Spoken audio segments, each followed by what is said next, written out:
Pelo sinal da Santa Cruz, livrai-nos Deus, nosso Senhor, dos nossos inimigos. Em nome do Pai, do Filho e do Espírito Santo. Amém. Meu Senhor e meu Deus, creio firmemente que estás aqui, que me vês, que me ouves. Adoro-te com profunda reverência. Peço-te perdão dos meus pecados e graça para fazer com fruto este tempo de oração. Minha Mãe Imaculada, São José, meu Pai e Senhor, meu anjo da guarda, intercedei por mim.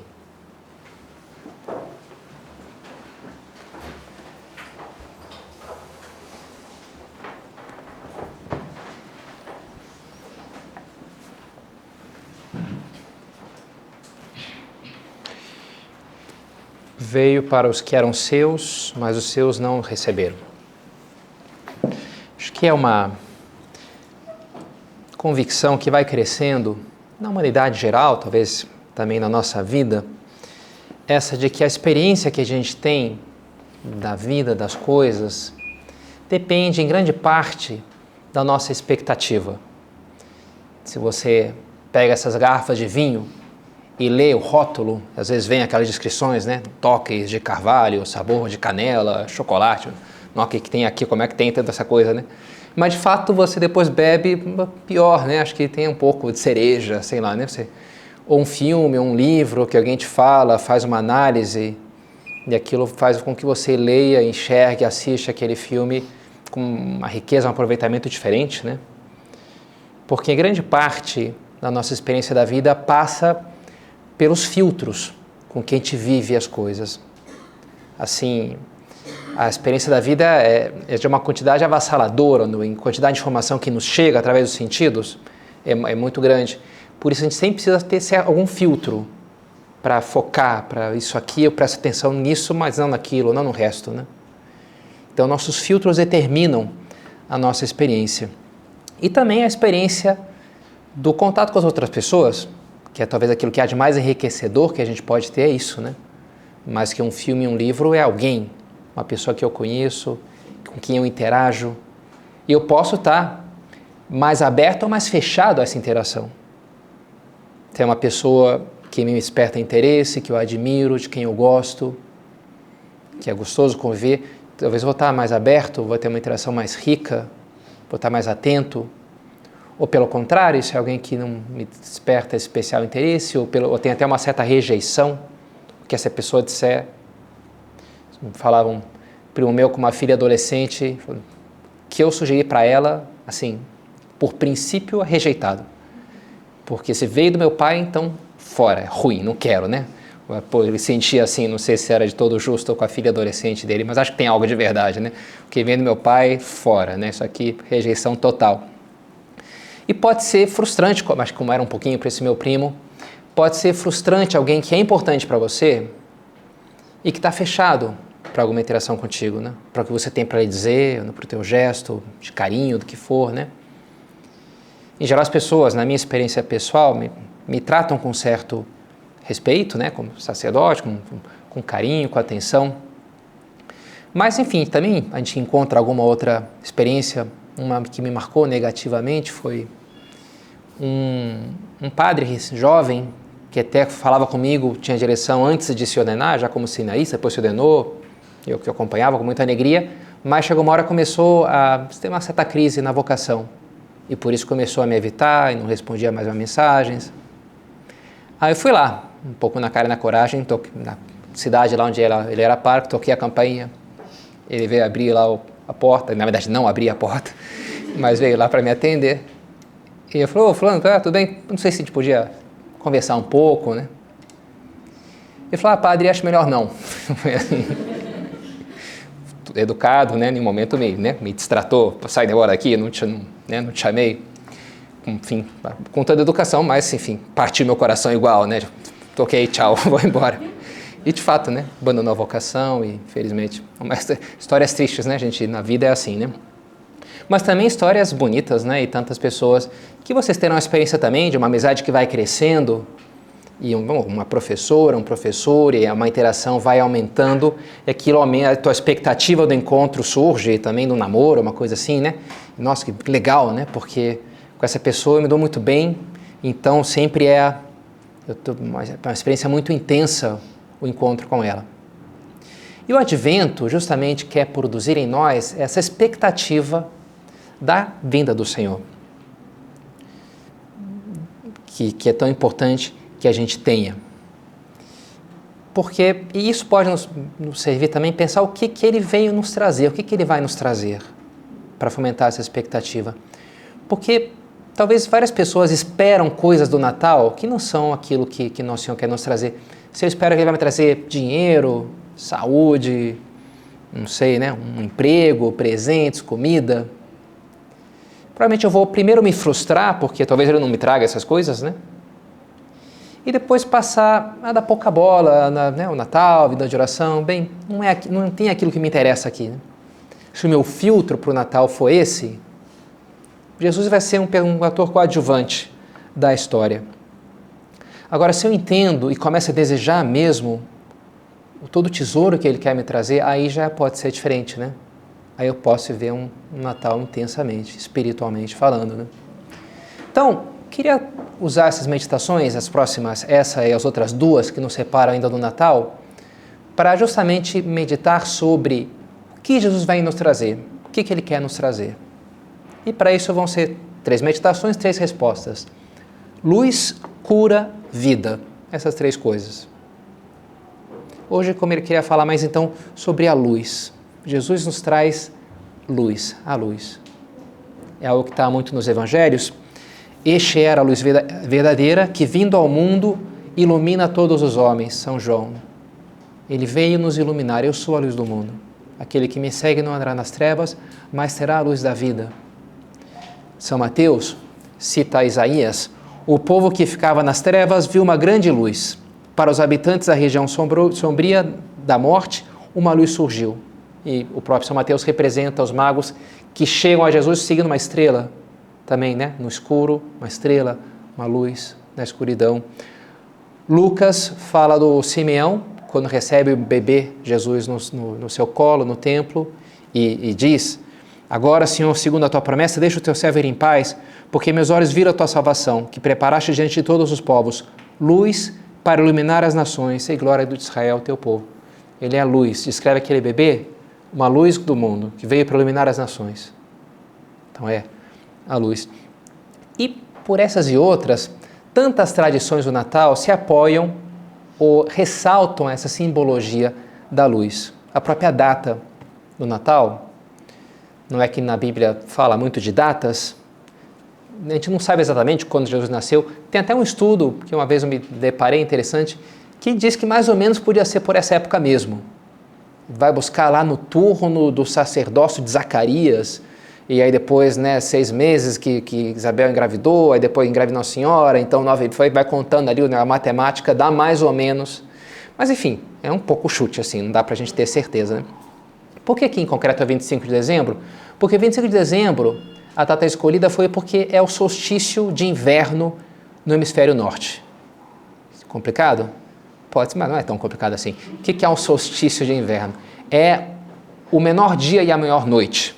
É quando, né, pela posição da Terra em relação ao Sol, então a noite vai aumentando no inverno, chega um ápice e depois ela vai diminuindo, que é o ápice do dia, o solstício de verão, né?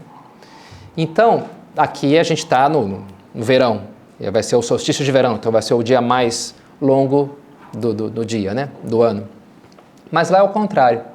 E por que isso? Bem, a maneira como se explica tipicamente é porque até lá as trevas vão crescendo, como que o mal vai aumentando no mundo, mas a partir daí a luz começa a vencer, vira o jogo mais ou menos, né? Então o dia começa a aumentar, a luz começa a vencer as trevas. Também é muito tradicional as luzezinhas de Natal, a gente vê já shoppings por aí, sobretudo hoje em dia, na época tinha mais nas casas também, né? Mas enfim, luzes na árvore de Natal, na coroa de advento que eu vi que você já tem ali, já na minha casa também tem, já acendemos a primeira velinha do primeiro domingo do advento, vai se acendendo as velas, né? A vela é um símbolo também muito típico de Natal. Então são símbolos para nos lembrar isso, que Jesus vem nos trazer a luz. Agora, para entender o valor disso, assim, subjetivamente, a gente tem que enxergar como uma luz que a gente precisa. A gente precisa dessa luz que ele vem nos trazer. De alguma maneira, estamos no escuro. Estamos numa certa escuridão. Aquele que me segue não andará nas trevas, mas terá a luz da vida. Mas como é que eu vejo que eu estou na escuridão? Como é que eu sei? Será que eu estou mesmo? Olha, talvez pensando no brilho que a vida tem para você. A gente fala, né? A pessoa tem brilho, os seus olhos brilharam. E é verdade, né? Como a pessoa está assim, entusiasmada com a vida, está apaixonada, como que brilha, né? A pessoa como que brilha. E pelo contrário, às vezes a gente pode estar mais apagado e as coisas são meio assim, né? Meio cinzas. Talvez, sobretudo, diante da dor, de uma dor maior, de uma perda mais séria, ou, não sei, do desgaste da vida, da falta de sentido para as coisas, né? Então parece que eles não brilham muito, não tenham muita luz. É um sinal disso, né? Que lhe falta luz, que lhe falta essa luz que Jesus quer nos trazer. E como é que eu vivo, como é que eu absorvo, como é que eu me abro para essa luz? Olha, 3 maneiras, 3 características dessa luz. Primeiro, é uma luz que exige um certo combate. Depois, é uma luz que tem que ser alimentada. E por último, é uma luz que tende a se deve ser transmitida. Porque é uma luz que vem do fogo. E o fogo você precisa fazer essas 3 coisas. Para ele pegar, não é só apertar um botão, um interruptor, né? Você tem que ali batalhar para o negócio pegar. O fogo é assim. Depois ele tem que se alimentar, tem que jogar ali um papel, graveto, o que for, né? E por último, o fogo tende a se transmitir. Por si só, ele tende a se pegar em outros lugares. Então, são essas 3 características para entender essa luz que Jesus vem nos trazer no Natal. Primeiro é isso, exige um certo trabalho, uma certa luta. Senão, não é essa luz da vida que Jesus vem nos trazer. A gente vai encontrar a simbologia da luz mais além dos limites do cristianismo. Em outras religiões, por exemplo, Buda significa iluminado. Então, o budismo busca a iluminação, a luz de alguma maneira, né?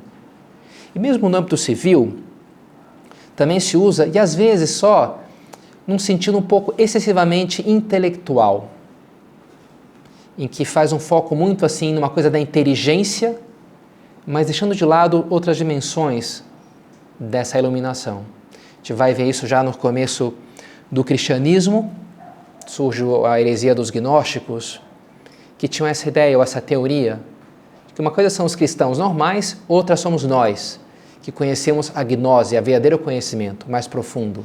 Alguns vocês têm só a pistis, que é a fé, mas eu tenho a gnose, eu sei o que está mais além. E por isso a minha salvação vem do conhecimento. E hoje em dia a gente encontra até católicos que têm algo disso, né? Chama-se perennialismo, hoje em dia o gnosticismo moderno chama-se assim, né? Perennialismo. Depois, na época de Santo Agostinho, a gnose se torna maniqueísmo, mas é a mesma ideia. Então tem aqui a ralé, que segue aí os mandamentos, mas nós que somos os iluminados, verdadeiros, a gente nem precisa viver os mandamentos, que a gente está por cima disso. Então não precisa viver o 6º mandamento, por exemplo, o primeiro que se joga fora é esse, né? Não precisa fazer as coisas porque, afinal de contas, eu sou um iluminado, então não preciso fazer mais nada. A minha salvação vem pela razão. Tem algo errado aqui, né? Não é bem assim que a coisa funciona. No âmbito civil, é o iluminismo também, usa essa imagem, né?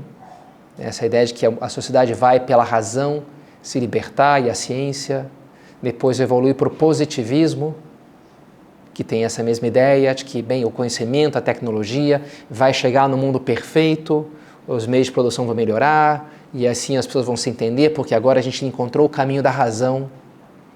Então, ordem e progresso, né? Então vai ser agora tudo maravilhoso. Era a profecia do positivismo no século XIX. Enfim, que não precisa dizer que no século XX aquilo veio por água abaixo, né?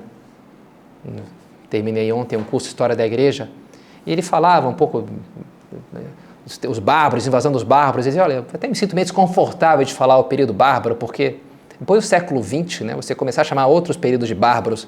Acho que num outro século da história se fez tanta barbaridade que nem no século XX, né? Tanta matança, tanta tortura, tanta, né? Então não sei se a gente está melhorando muito nesse caminho da civilização e das pessoas, né? Serem mais assim comportadas umas com as outras, né? Então isso quebrou essa ideia. Mostrou que aqui não é bem assim, não é a razão pela razão que vai nos salvar. Às vezes a pessoa pode ficar um pouco assim deslumbrada e começa a apostar demais nisso, né? Hoje em dia um pouco é a coisa da inteligência artificial, né? Todo mundo está um pouco deslumbrado. E a pessoa começa a sonhar coisas um pouco desmedidas, uma confiança excessiva. Vi uma vez de um rapaz que fumava maconha e ele estava convicto que a maconha fazia dele um gênio, porque ele tinha umas ideias geniais, assim, né? O problema é que depois ele esquecia, depois que passava lá o barato, né? Aí ele teve uma outra ideia genial que foi, já sei, vou anotar quando eu estiver tendo ali a iluminação, né? Aí ele anotou. E aí depois, no dia seguinte, ele pegou para ler o caderninho lá que ele tinha anotado, as grandes sacadas geniais, e aí tinha escrito assim: a banana pode ser grande, mas a casca é maior ainda. Foi a grande luz que ele teve, assim, né? Que a casca sempre é maior do que a banana. Aí ele falou, cara, acho que não, né? Acho que é uma ilusão que eu tenho quando eu estou lá, sou um defeito narcótico ali, mas acho que não é. Então, de tempos a tempos, a humanidade ou alguma corrente religiosa fica um pouco assim deslumbrada com a própria cabeça e começa a jogar todas as fichas ali e não costuma dar muito certo isso, né? A luz que Cristo veio nos trazer não é algo assim, não é por aí. Nesse sentido, eu acho mais interessante essa série de fantasia que eu estou lendo, de livros, que eu já estou insuportável falando dela o tempo inteiro, mas o título em português eles traduziram para Relato da Guerra das Tempestades. Mas o título em inglês é The Stormlight Archive, o arquivo da Stormlight, que é uma palavra que... Stormlight é isso, né? É a luz da tormenta, storm, né? A tempestade. E é um mundo que ele é avassalado por grandes tormentas, ou no original high storms, que passam de leste a oeste de tempos a tempos. Então toda a fauna, a flora é adaptada, porque é uma coisa muito violenta, né? Então os bichos têm carapaças, as plantas se encolhem, as casas das pessoas têm protegidas de um lado, porque é o lado que bate a tormenta. E quando passa essa tormenta, eles usam como dinheiro umas esferazinhas de vidro, no meio das quais tem fragmentos de pedras preciosas. E quando passa a tormenta, essas pedras preciosas ganham um brilho, se elas são expostas à tormenta, né? E são usadas como dinheiro. Tem algumas que o diamante vale menos, a esmeralda vale mais, então é aquilo. E os heróis, eles começam a ter um poder de conseguir sugar a luz, a stormlight, né? A luz da tormenta que está ali armazenada, e aquilo lhe dá uns poderes sobrenaturais, né? Enfim, e também, além disso, os heróis, eles, em geral, são meio quebrados pela vida. Eles tiveram uma situação de dor muito intensa. E isso, de alguma maneira, serviu para eles se abrirem, para ser capaz de sugar a luz das tormentas, né? O poder dali. E, enfim, toda uma coisa de fantasia. Mas acho que é interessante a luz de Cristo é uma certa stormlight, não é uma luz barata. Não é uma luzinha de um LED bobinho ali, de sei lá, né? Uma bonequinha, né? Não, é um negócio que vem uma tormenta avassaladora, um negócio assim que tem uma certa violência, né? Que tem um certo poder destrutivo. Diz o livro dos Provérbios, o temor do Senhor é o princípio da sabedoria. A gente tem que, para chegar nessa luz, a gente vai ter que enfrentar um certo medo, o medo da luz, o medo da verdade, ou ao menos dessa dimensão prática da verdade, do que impede conversão. As trevas que há em mim sempre vão querer rejeitar a luz de Cristo, porque é uma luz que de alguma maneira me pede, me incomoda. Para isso, me abrir para essa luz exige purificação. O advento é um tempo de purificação para que eu possa me abrir a essa luz. Eu tenho que tirar a trave do meu olho, como fala o Evangelho, para ser capaz de absorver a luz do Senhor. Esses dias uma pessoa me falava, um senhor que tem uma empresa de TI, faz projetos para o governo, e chegou a fazer um sistema de ERP, que é um programa gigante, são os maiores programas de computador do mundo, são os ERPs, que juntam todas as partes da empresa, e o RH com coisas dos recursos, e de materiais, e os fornecedores, compras e vendas, junta tudo ali. Então, um mega programa, né? Mas depois de um tempo foi perdendo interesse, e aí foi vendo, bem, mas qual que é o problema? Não funciona excelente. Só que o problema é que fica tudo muito transparente. Explicaram para ele, né? E aqui o pessoal não quer muito transparência, entendeu? Por quê? Porque aí já fica mais difícil fazer as coisas, né? Se fica muito às claras, então fica mais difícil, né? Desviar aqui, sei lá, esse tipo de coisa que acontece, infelizmente, a corrupção, né? A gente não quer muitas vezes, o nosso coração às vezes tem essa atitude. Não quero muito clareza, não.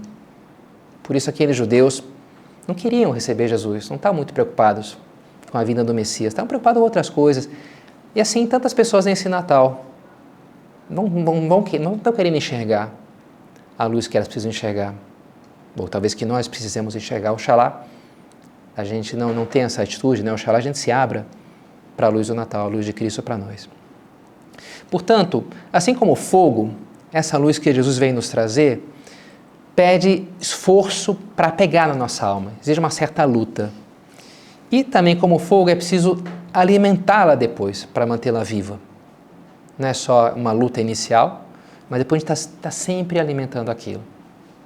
Foi um propósito do meu retiro, faz uns 2 meses que fiz o meu retiro anual, e fiz o propósito de todas as orações mentais minhas, começar recitando os 4 primeiros versículos do Evangelho de São João, que diz assim, no princípio era o Verbo estava em Deus, o Verbo era Deus, etc. E termina dizendo, e nele estava a vida, e a vida era a luz dos homens. E me dá devoção recitar, se não me canso de recitar, sobretudo no começo da minha oração, que me ajuda a pensar, bem, aqui está a vida, aqui está o ser, né, diante de mim no sacrário. Ele é, eu quase que não sou. Ele é de forma muito mais forte do que eu sou. O ser dele é o ser por essência, o meu é um ser por participação, um ser contingente. Aqui está a vida, aqui está a força, aqui está Deus. Nele estava a vida e a vida era a luz dos homens. Essa luz que me guia, que vai guiar os meus passos, né? E que eu estou aqui porque eu preciso me alimentar dessa luz. Eu preciso, diz o livro dos Salmos, a tua palavra é lâmpada que ilumina os meus passos e luz que clareia o meu caminho. Para não me perder na vida, constantemente eu busco essa luz. Eu preciso dessa lâmpada, de ler a tua palavra na Bíblia, de meditar, né, rezar o terço. A gente precisa estar sempre se alimentando. Aquele que tiver sede, venha a mim e beba, diz nosso Senhor. E é um problema, sabe, se eu perco essa sede. Se eu começo a achar que eu perco de vista a minha ceguice, né? Que eu já começo a achar que eu encontro o caminho. E não me dou conta que eu sou cego, que eu preciso da sua luz. A atitude da autossuficiência, do sabichão, do já sei. Ah, já sei, né? Esse evangelho já conheço. Não é assim. Eu tenho que me alimentar, eu tenho que descobrir, eu tenho sempre beber uma luz nova. Quando me coloco diante do Senhor, quando abro a Bíblia para meditar, né? Ou quando faço qualquer tipo de oração, Deus quer me dar a sua luz, quer me orientar, quer me guiar. A vida precisa de luz, a vida se alimenta da luz. Sem a luz morreria, o planeta Terra não sobreviveria nada, né? Toda a energia que faz com que a gente se mova, em última análise, veio do Sol. E através das plantas, etc., né? Esses dias, bem-vindo, uma das hipóteses para o fim dos dinossauros. Dinossauro, Padre Pedro, o que tem a ver? Esses dias vocês assistiram lá em casa o filme Árvore da Vida, que é bem simbólico, parece uns dinossauros lá do nada, né? O que tem a ver, né? Mas enfim, a criação, Deus, né? Tem a ver com essas coisas. E, em concreto, uma das hipóteses da extinção deles é que tem um meteoro, aquela história do meteoro, mas não é que o meteoro caiu na cabeça e matou, né? Estava ali, deu azar, né? Os dinossauros todos se juntaram a uma reunião, uma assembleia anual dos dinossauros lá e deu azar, né? Não foi isso, né? Estavam espalhados. Mas aquele meteoro teria levantado uma tal poeira, nuvem de poeira, que barrou grande parte, durante muito tempo, da luz do Sol. E isso foi uma queda, digamos, de energia. E aí o plâncton, sei lá, as plantas começaram a morrer, muitas, nem todas, mas... E aí os bichinhos que comiam morreram também, ou sobraram alguns, né, ficaram menos.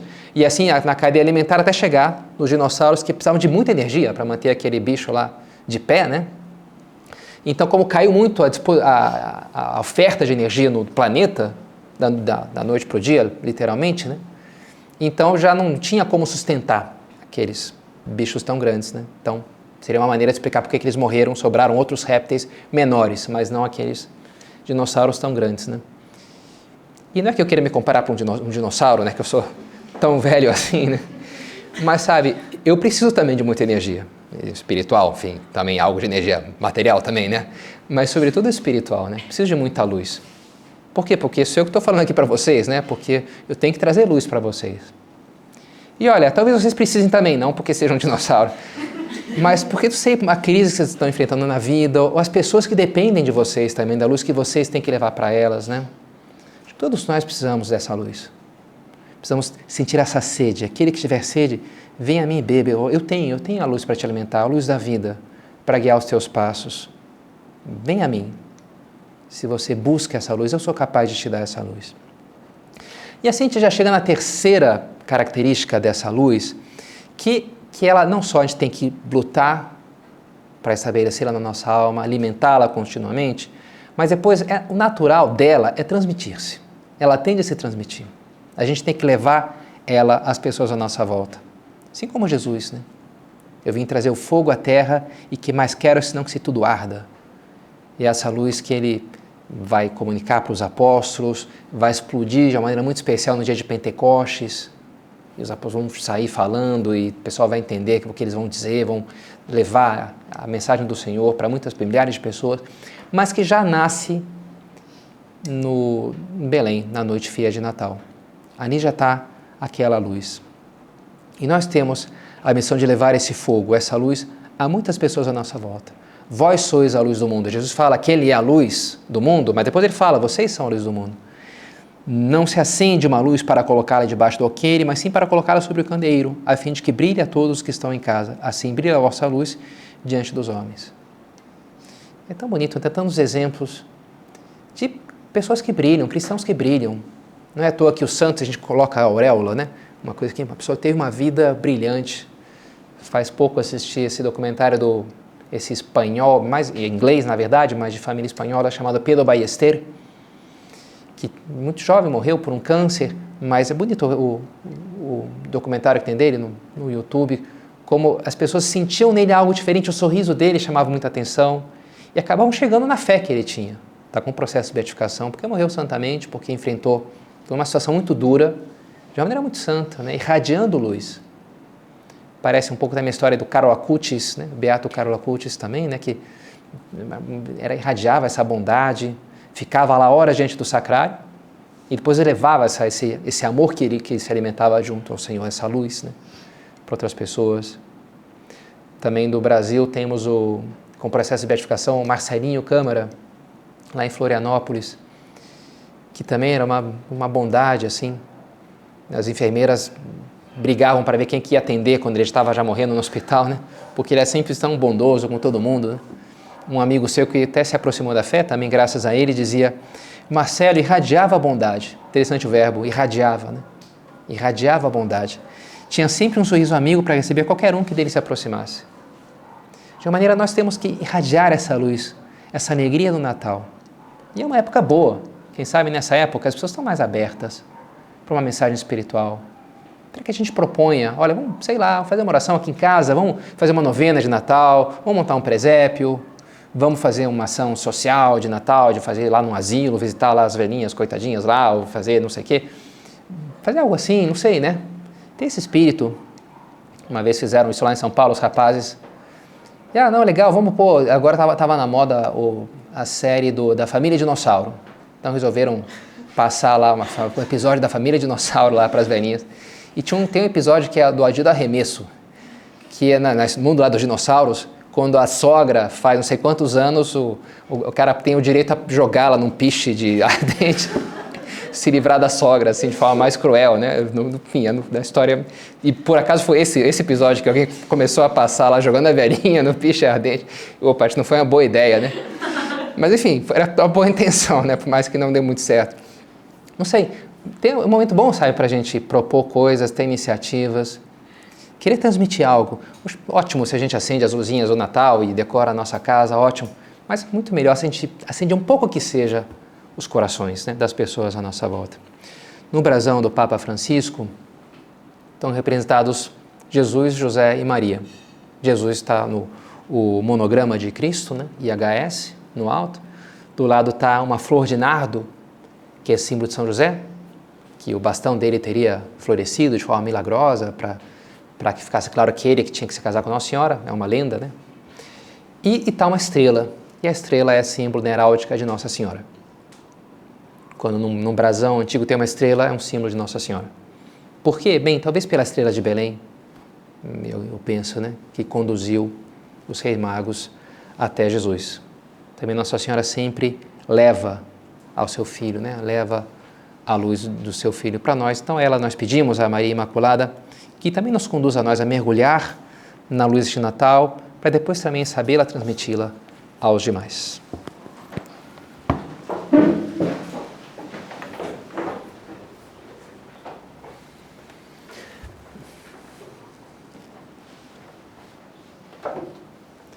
Dou-te graças, meu Deus, pelos bons propósitos, afetos e inspirações que me comunicaste nessa meditação.